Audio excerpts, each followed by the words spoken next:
ዛሬ በራጣ እንሰራለን ማለት ነው። ለቁርስ መጀመሪያ ዱቄቱን እናጣራለን ማለት ነው። እንግዲህ የሚበቃኝን ያህል እንዲህ ካጣራው በኋላ እንግዲህ ይኸው እንደዚህ አይነት ነገር ይወጣል። ከዛን ያው በራጣ ስለምንሰራ ሱካርና ጨው፣ ዘይት ነው የምንጠቀመው ማለት ነው። ሌላ ነገር አይገባበትም። አሁን በዚህ ማንኪያ በሾርባ ማንኪያ 2 ስኳር፣ በዚህ በትንሿ ማንኪያ ደግሞ 1 ጨው አረግበታለሁ ማለት ነው።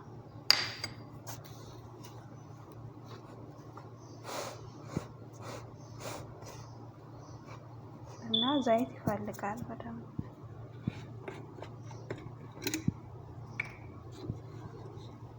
ዘይት ቢያንስ ግማሽ ኩባያ የሚያህል ላይ እንጨምርበታለን። በኋላም ስለሚገባበት ችግር የለውም። ቢያንስም እንዲናዋህደውና ከዛን ውሃ አረግበታለሁ ማለት ነው። አሁን እያሻውት ነው ማለት ነው። በደንብ መታሸት ይፈልጋል። አልጨረስኩም፣ ገና እያሻው ነው ማለት ነው።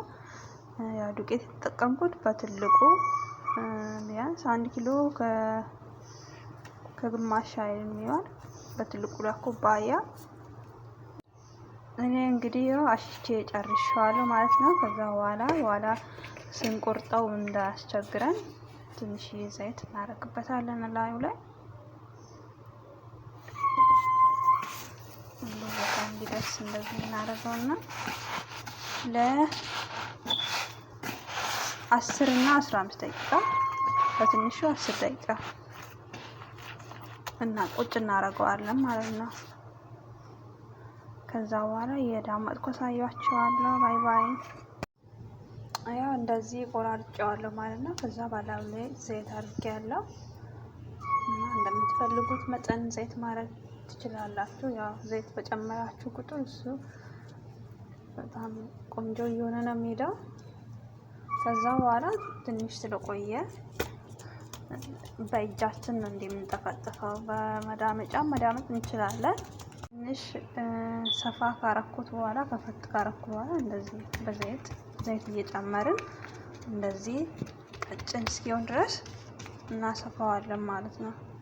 ትንሽ ዘይት እያደረግን ማለት ነው።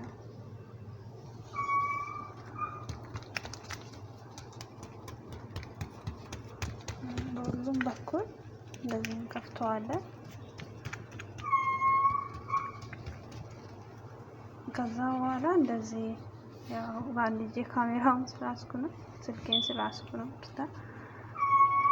እንደዚህ እያደረግን እናጥፈዋለን። እንደዚህ አንድ ከፍ እያደረግን ማለት ነው። እዚህ ጋር እንደዚህ ከፍ እያደረግን ቁጭ ማድረግ ነው። ኦኬ።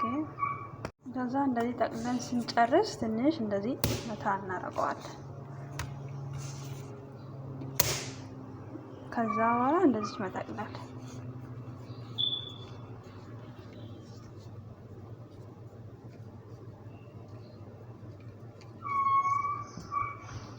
ያው እንደዚህ ተጠቅልሎ ቁጭ ይላል። በኋላ እንዳምጠዋለን ማለት ነው። ልንጋግር ስንፈልግ ትንሽ አቆይተን ይኸው ዘይት ትንሽ ከላዩ ላይ አረኩኝ። ከዛ እንዳምጠን መጋገር ብቻ ነው ማለት ነው። እንግዲህ ጋስ ያው እንደዚህ የጠቀለልኩትን እንደዚህ በእጃችሁ እንደዚህ ሰፋ ማድረግ ትችላላችሁ። ቅርጹ ሳይለቅ ማለት ነው። ይሄ ቅርጹ አይለቅም። ጋይስ ያው ዳመጥኩትና ያው መጋገር ጀምሬያለሁ ማለት ነው። ቅድም የጠቀለል ነው እና ይሄን ይመስላል። ያው ቅርጹን ሳይለቅ ነው።